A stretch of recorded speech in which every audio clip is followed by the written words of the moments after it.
What does it really take to build a career in tech from scratch when you don't have a degree in computer science, no prior experience, and no roadmap? Today, I sit down with Alan Can, co-founder of Mission Ready, who's not only asked those questions, but actually built an entire organization around answering them. Welcome to Assertions, where we have honest and insightful conversations around tech, talent, and the future of work here in New Zealand. I'm your host today, and I have an exceptional guest, Alan Can, co-founder of Mission Ready, who's been quietly reshaping how the New Zealand tech sector produces technology professionals. Welcome, Alan. Thank you so much, Bharat.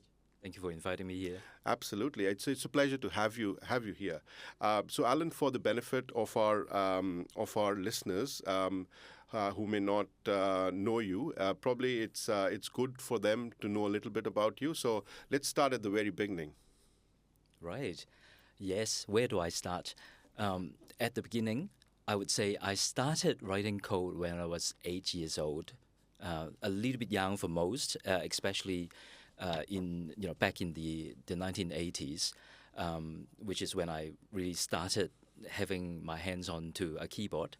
But the lovely thing is that I really love that feeling on a keyboard. My fingers on a keyboard, it feels like playing piano. Right? Some people play piano and generate really good piece of music. I just love the typing and seeing the characters appear on the screen. So that was my childhood association with computers. Growing up a little bit, I did get my degree at University of Auckland in computer science, specializing in AI.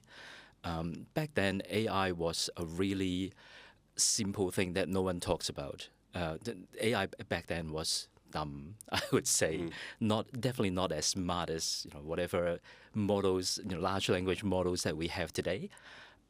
The great thing about knowing AI back then is that I see the history and the evolution of AI up until today, and it really drives a lot of the thinking behind the scenes of how I would design programs and all that. So it's definitely giving me a lot of insights. And going into the tech industry, when I finished my study, I went into a few multinationals. They are large corporates, the likes of Unisys, IBM, definitely big companies. And these companies gave me a lot of experience working on multinational projects for large companies and governments across a lot of different industries. So I get to learn a lot throughout that journey, and I really appreciate that opportunity. And then during that time, I started wanting to really give back to the community and the industry. So I started teaching in evenings while I was working full-time. When I was teaching, something interesting happened.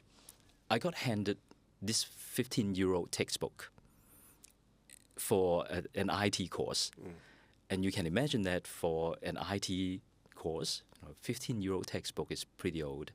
We work in the industry and we know that we no longer use any of these techniques, any of these tools, any of these frameworks. And that's when I started thinking to myself, why am I teaching this? Why do I get handed over this really old textbook and the really old knowledge and expect that we train people up and they would be suitable for the industry, because they won't. And that's pretty much the start of Mission Ready. This is why I started Mission Ready. It's really good what you're doing for the community, and it's really good, how you expressed the journey that brought you to this goal. Alan, most people who build something as impactful as Mission Ready have a moment or a series of moments where they think that things need to change, right? And something needs to give. So, what was that moment for you? I know you expressed that teaching experience where you were teaching kids, and you thought to yourself, well, this is not something that would benefit them in the longer run. But were there other moments as well that ignited that thought that things need to change, and you need to be the vehicle for that change? I think seeing the 15-year-old textbook definitely is the very start of that entire journey. That I think that gave me the clarity that industry was moving so fast that tech education wasn't keeping up. And it is still the case until today. If you look at all these AI news updates on a weekly basis, there are new things that are coming up every week. Whereas in a technology education environment, if we want to update a course, typically it will take easily 6 months to a year. So it's next to impossible for tech education to really keep up with the industry.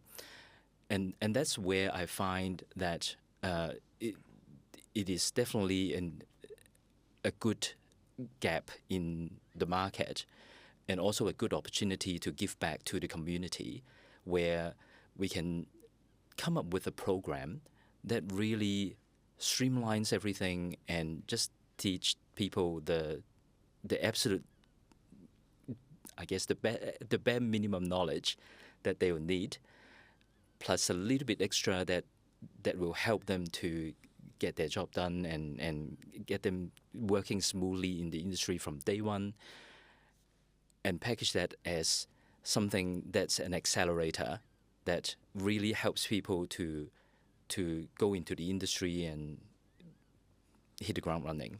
And that's what really inspired me to start. Great. It's good to understand what the catalyst for Mission Ready was, and it's good to express that for our audience. So thanks, Alan, for that. Now, your background is quite fascinating because you did not arrive at this work through a conventional path.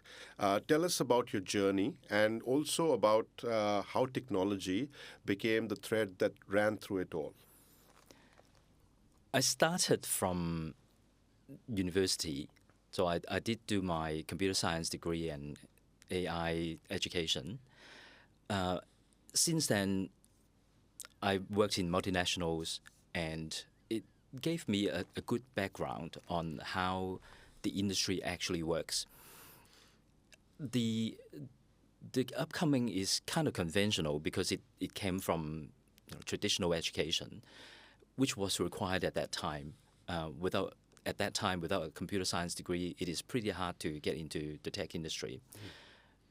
But what that also gave me is the vision of how the industry can change, whether it's the tech industry or whether it is education, especially tech education, because as I was going through all these training from the large multinationals, I started to realize that it is not about just the education that you get from your study, but it is the hands-on experience that counts. And that's why when we are building our programs at Mission Ready, we built in all these hands-on, whether it's hands-on real-life exercises or putting people into actual real projects with real companies. The idea is to make it as real life as possible, so that people are learning from experience, not just learning from studying. Yeah, and that's quite relatable as well, because when I did my schooling, a lot of it was the other way around. There was a lot of theory and very less practical stuff that we could do, and some of the consequences of that I could see when I started working, and I had to upskill myself really quickly, which I did. but what Mission Ready is doing is really impactful for the community, because you prepare professionals who can hit the ground running, and that's really important for tech organizations and for the graduates as well. Really impactful work, I must say. Now, here's a question I think that gets to the heart of why you do this.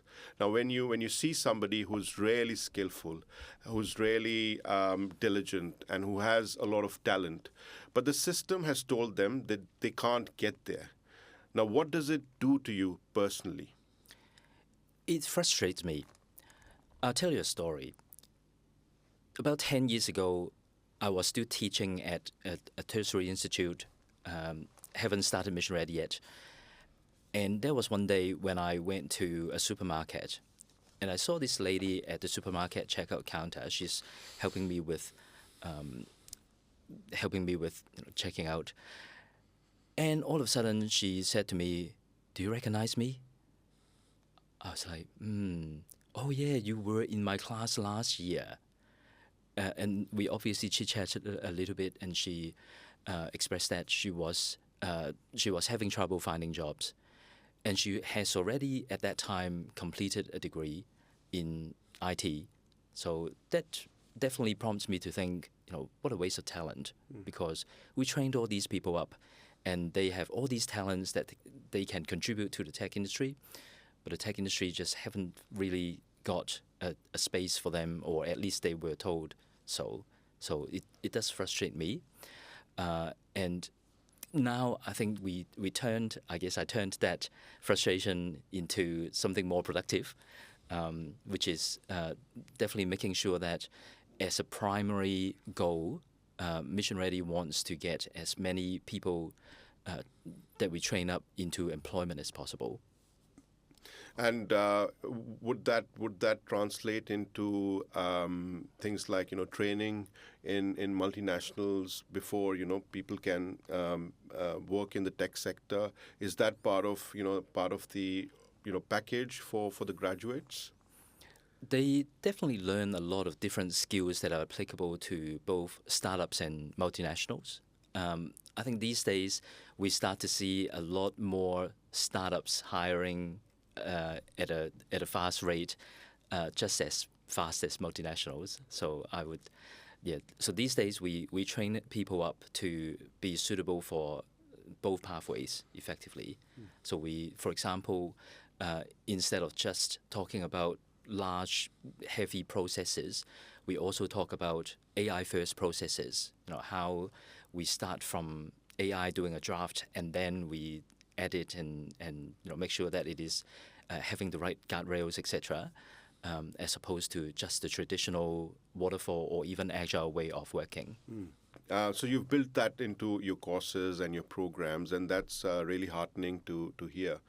Now, building Mission Ready from the ground up won't have been easy. You would have had heaps of impediments, blockers. Was there a time when you thought to yourself, this is not going to happen? There were many times when I thought it's not going to happen. But at the beginning, I think the most difficult thing is trying to build credibility when there was none in the market that goes to your name. I was fortunate enough that I worked in the tech industry for so long that I have my own personal credibility in the market. But on the other hand, it goes in two separate markets or two ways. There was the credibility that we needed to build with learners so that learners will join our program. And that's the part that was really tough for us, because at the beginning, obviously, no one has heard of Mission Ready, and they don't even know Alan Can. So there's no way that they can easily know what it is. I still remember the first seminar that I gave at University of Auckland. I had 2 attendees, and I still talked for a whole hour to the 2 attendees. But that's how at the beginning we really have a humble beginning. The other market that we needed to build credibility with is the employers, making sure that employers understand how valuable our graduates are. And I think that went a lot better because of credibility that I already had in the market previously, as well as once we had one lot of people trained up, one set of graduates trained up, then they speak for themselves. They just go into the market, they go to job interviews, and they were able to position their experience, to talk about what they've learned, and all these are seen as positives from employers. So that side was a little bit easier. It was not just me; it was also our graduates that has done a really good job of selling themselves, really. I can relate to that again because as the founder of Assertio, I've had self-doubt many a time, and that necessarily isn't a bad thing. Failures aren't a bad thing. They prepare you for the things that are to come for your business, and they teach you a lot, right? I mean, when I started my business in 22. I had many moments where I thought, well, what is it that I have gotten myself into? But I soldiered on, and it's about patience, and it's about the learnings that you make, and ensuring that that those learnings stick on with you, and you don't repeat those mistakes sometimes. So let's get to Mission Ready, the model around Mission Ready now.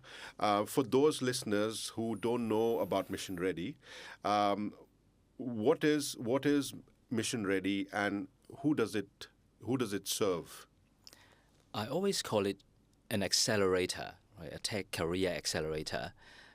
The idea is that we train people up into the tech industry and give them the work experience required within the shortest time possible. So we are talking about anywhere from 10 weeks to 30 weeks or 36 weeks, depending on the programs.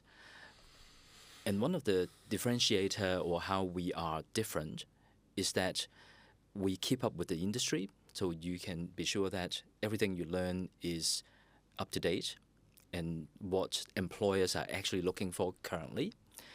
For example, currently AI is the hottest skills, so we make sure that in all of our programs, AI is embedded in the program. People know how to use it, and we've got programs on how to build AI systems as well. The other differentiator we have is that mentored in-work experience, which effectively is, yes, internship kind of thing, but it is not just throwing people into the deep end. We've got industry mentors that look after them. We've got another trainer that looks after them and giving them 360 feedback. So there are lots of feedback and guidelines and guidance to make sure that everyone's performing well in the program, because that's effectively your very first experience as in the tech industry, as well as your very first reference, right? If you do a good job, then you get a good reference, and then you can much more easily starting your career in tech. So we take that really seriously.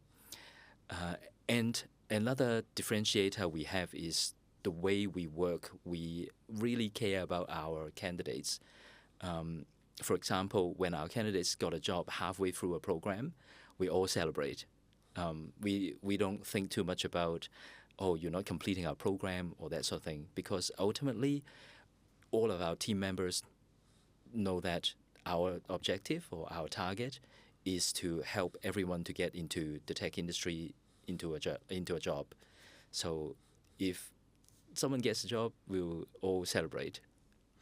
Yes, and look, having your business objectives aligned with your customers' goals is a great thing to do, and that almost always works, in the longer run for the business. So I appreciate and really acknowledge the work that you're doing for the graduates and for the to-be professionals. So that's great to hear. Thank you.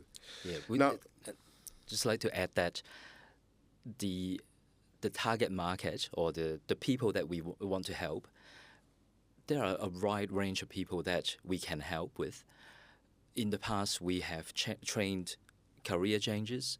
A lot of, you're talking about chef, nurse, a teacher, a real estate agent. We even had a pilot at one stage coming to our program and wants a career change. And we managed to train them up, and some of them got back into their own industries and has been doing IT projects in relevant areas. So they managed to, I guess, utilize both areas of their expertise, not just IT, which is awesome. We also help a lot of people who are from less conventional background, so people in lower income brackets, Maori and Pacifica, which has an underrepresentation in the tech industry. Women has an underrepresentation in the industry, and we've got programs that are catered for all of them. And of course, traditional education graduates who completed a degree and found that it is pretty hard to find a job on the market because of some skill gaps, we'll be able to fill that skill gap pretty easily. So, so we serve quite a different range of people. That point around underrepresentation in the tech sector, where certain stratas of the population are being underrepresented, and working towards remedying that, I think is again a great thing that Mission Ready is doing.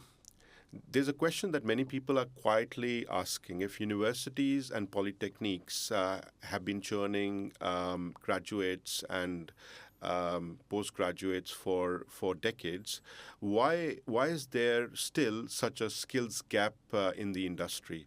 What is it that the system is getting wrong? I see it as two different reasons. The first one is that universities are great at producing graduates who has really good knowledge in terms of obviously some textbook knowledge, but also hands-on being able to apply some of the knowledges in a job. But something that the system is not training is what employers are looking for, which is things like people needs to hit the ground running on day one. They need to collaborate well with other people. They need to be able to deal with uncertainty or ambiguity at work. All these things are not something that traditional education are good at training at the moment. So I think that's one of the reasons why there is a gap between the needs from employers and the graduates' skill set. And the other reason is exactly that industry is just moving so fast. We are talking about weekly updates in the industry, whereas to update education material, it definitely takes more than a week or two. And it needs the rigor, which is rightly so. So that's what making traditional education a little bit hard to catch up with the evolving industry. I think universities still has its place and degrees still has its value.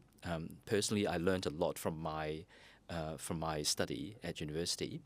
I'm not saying that people should not go to universities. I think it's just an alternative pathway. There are more than one pathway to get into the tech industry. Yeah, great answer. And look, I think that point around the dynamics of today's technology and how quickly it changes, I think is the heart of the problem. And to be able to change programs to align with that changing technology becomes quite relevant. And for big universities, sometimes that can be a little bit harder than for an alternate education model like the one that you are propagating. But I totally agree that a university degree absolutely has a place, and it adds a lot of value. Now, results speak louder than programs, right? So tell me about a story of a person, and you don't have to name names if if you think it's not appropriate, but tell me about somebody who actually impressed you a lot when they went through, one of your programs. In terms of outcome from our programs, in general, our program has 4 out of 5 graduates getting jobs at the end. But there was one particular graduate that I was really impressed. And it was actually a single mom with 3 kids. And she was working really hard and trying to balance juggling between family and study and trying to get some income at the same time, which obviously was really tough for her. Throughout the entire program, she studied with us on software development. So throughout the entire program, she learned from absolutely zero software development background to when I see her at the internship or at the mentored work experience, she was already pretty competent with some of the technology, obviously not everything, but some of the technology very competent. And she has a really awesome attitude of just getting everything done, and regardless of what happens at home and and in other circumstances.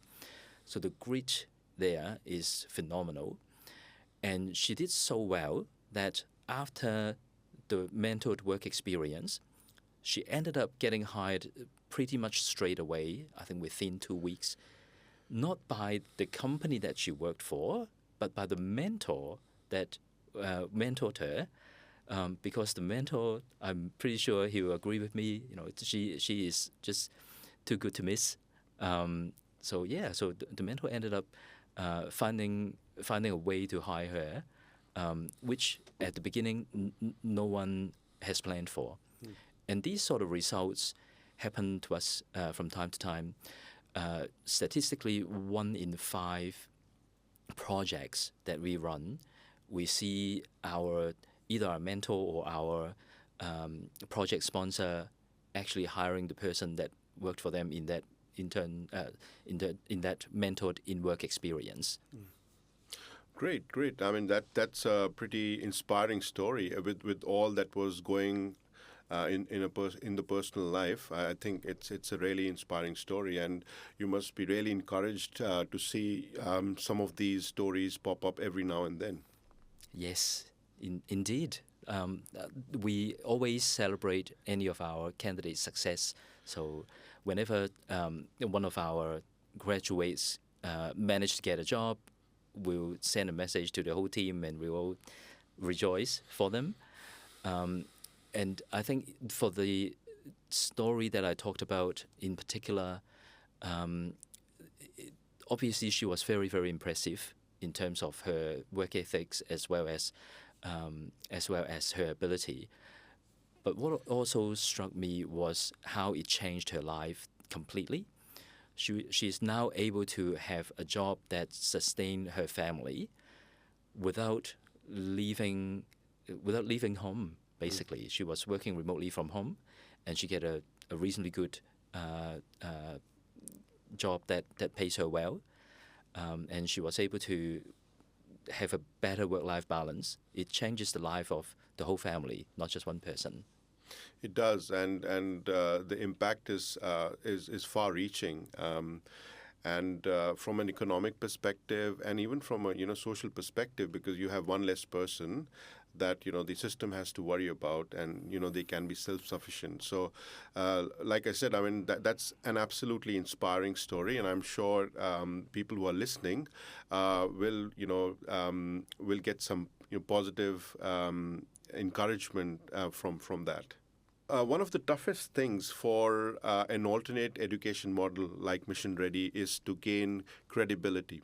So how did you manage to gain that credibility of the New Zealand tech employers, and how did you ensure that the hiring managers actually believed in your graduates? Building credibility is the same as, I guess, any companies wanting to build credibility. It is through track record as well as your credibility, your what you've done in the past. For us, at the beginning, it was really tough, trying to get employers to recognize that these people don't necessarily need a degree from a university, but they went through a work experience that is just as good, if not better, training on their skills and their collaboration, etc. It was a tough gig. I was fortunate that I've been in the industry for a long time. Now it's approaching 25 years. So I have a lot of contacts that already know the work that I do, and they trust me and trust how I train our graduates. But after the first cohort, effectively, they just speak for themselves because they hit the ground running, they got hired, and the word just starting to spread. So I think for us, we are very fortunate to firstly to have these set of really good people, really good learners that we trained up to become graduates. And also it does show that the program actually works for us. So that's encouraging for me. Yes, it gives you two important inputs, right? It tells you that what you're doing is taken seriously by the tech industry. And secondly, it gives you confidence that what you're doing is actually good for your business, because that's really important, because that ensures that what you're doing for the community can be done in the longer run too. Now, if you had to give an honest assessment of the tech pipeline in New Zealand right now, not an optimistic assessment, but unvarnished reality, what would be that assessment? I would say we need to do more and faster. We do have talents in New Zealand. I think we have lots of really smart people, lots of people that are willing to get trained up and willing to go into the workforce. The challenge at the moment, there are a few things. One of the challenges is definitely that we are a small country, so we lose people to Australia, America, and all these. I see some of our graduates even got hired by some of these Australian and American companies. So definitely seeing that we are losing some of the talents that we train up. At the same time, I think there are lots of organizations in New Zealand that are doing really good work to build up our talents. Would love to see more support from the government to support these organizations, to train up more talents, to help them to get their first job, especially because that's always the biggest hurdle. Now, tech globally has a documented diversity problem. So how does Mission Ready and what does Mission Ready do to address that problem? Because that problem is also pervasive in the New Zealand tech industry. When my co-founder Diana and I started Mission Ready, we decided that social impact is one of the primary goal of what we do. So we don't try to do the traditional business, maximize profit kind of way. We want to maximize our impact. So one of the things that we do is to make sure that we have a good proportion of people trained up that are in minority, to increase diversity and inclusion in the industry. So in our programs, for example, at the moment we are running at about 27% Maori and Pacifica, whereas the industry benchmark or industry average was about 4%, 4 or 5. So we are training a lot more, and hoping that we will be able to get these people into the workforce and improve diversity in the industry. The other piece is gender diversity and inclusion. The industry benchmark is about 20-25%, and we are at about 45% in our programs being women. So we definitely are doing our best at the moment to contribute to the diversity and inclusion in the industry.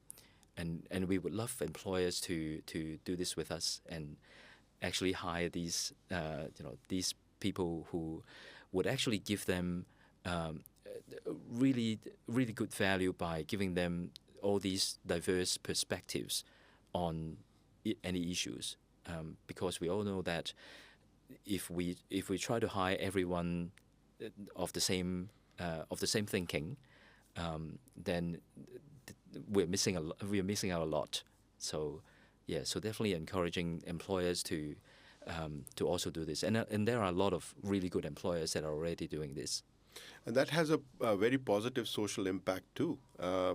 While it creates a positive economic impact for people who get absorbed into the tech sector, who historically may not have been absorbed into that sector. Now, here's a slightly provocative question. In this era of rapidly advancing AI, some people think that the training of human professionals or the need of training of human professionals is actually diminishing. So what do you think about that? It's an interesting discussion that I always have with my colleagues and people, because everyone was asking, now that we've got AI, do we need more developers? Do we need more UX designers, etc., etc.? My view is that there are two types of tasks that needs to be done in a company. There's a type of task that AI can easily do, which is standard administration, repetitive tasks, etc. That does not require a lot of judgment and thinking. It follows rules, and a lot of the corporate tasks are like those. Whereas there are also the other type of tasks that require judgment, require thinking, require taste, require empathy. All these tasks need to be done by human. And these people also will need to work with AI as well in order to have a full process. You can't just have one or the other. So I think there is definitely still a need for training human. I recently published a LinkedIn article that talks about how UX is not dying. Some people say, "Hey, UX is dying because you can just get Claude to take a screenshot and build an entire design an entire application, or just tell Claude the requirements and it will design the UI of the entire application. Is UX dead?" My answer is always that the actual building of the UI becomes a task for AI more or less. So the easy way in, unfortunately, is not there anymore. But the tasks that require human judgment, such as understanding whether the UI actually will work for the users, understanding whether what more features are required or what less features are required for the users, understanding whether it achieves business goals, etc., etc. All these cannot be done by AI because AI just doesn't have that knowledge or that ability. So I think there is definitely still a need for UX designers and tech professionals and the like. There will be a shift in terms of what role they play, because the historical role of, for example, requirements gathering or creating a schedule for a project, all of that will be done and should be done by AI. But I guess where humans come in, and that's the most significant part, is to be able to validate the output. And if the output that is being churned is many times more, the role of humans actually becomes far more important. So what will happen is, AI will not replace humans. I don't think that is ever going to happen. But AI will produce so much of content so that the quality of output actually improves a lot for the society and the tech sector. That's my take on it. But what you said reminded me of the days when we first introduced Agile into a waterfall process. And that's when everyone started saying, hey, we'll tune out code every 2 weeks, which is much faster than previously when we only deploy once a year almost. And all of a sudden, we have this problem with testing because now that code gets updated every couple of weeks, testing can't keep up. And automated testing, yes, but it doesn't really come until later. So at the start of Agile, everyone tries to pump out all these code, and the code just sit there with no validation, and people can't use it properly. I think AI is doing similar sort of thing at the moment. Tuning out code that requires human validation, and humans just not fast enough to validate everything that AI has done. Absolutely, and that's why what we're seeing is a lot of pilots and not a lot of stuff actually going into production. So a lot of stuff that is being developed using AI is not seeing the light of day. Because there's lack of confidence, there's lack of understanding, there may be compliance issues, there may be auditability issues, and that relates to what you said about the agile way of working. When it was introduced, we thought that was the silver bullet, but obviously it wasn't, because things are now more hybrid in terms of how we run projects. And similarly with AI, I think it will be a hybrid model where AI will replace humans in terms of doing certain tasks, certain monotonous tasks, and that increases productivity. But again, the validation, the checking of the content is something that humans will need to do, and you will need skilled humans doing that, because it will be many times more content that they'll need to review. If we were to have this conversation in the next 5 years, what is it, Alan, that you would have liked to do, and what role does Mission Ready play in terms of achieving that? In 5 years, I would love for us to not worry about the label on the education institute, and people just hire based on capability rather than where you completed your program or what program you completed. Because ultimately, for employers, it is whether you can contribute, have the capability to contribute, whether you have the ability to hit the ground running, whether you are collaborative and communicative with the team, whether it is whether you understand the vision and mission of the organization. It's all these things rather than just the certificate. So in 5 years, I would like to see that changed. Obviously, it will be a big change. But I think from a Mission Ready perspective, we are definitely trying to have our partners and employers actually seeing beyond just a certificate into whether the person have the capability to complete a job. So, Alan, how did the relationship between Assertio and Mission Ready began, and what were your first thoughts about Assertio?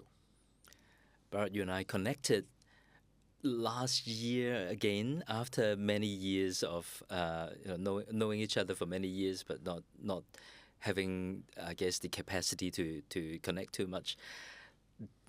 It is awesome to hear from you about Assertio, and now that I met some of the team members in Assertio, I think you've got an awesome team. That's definitely my first impression.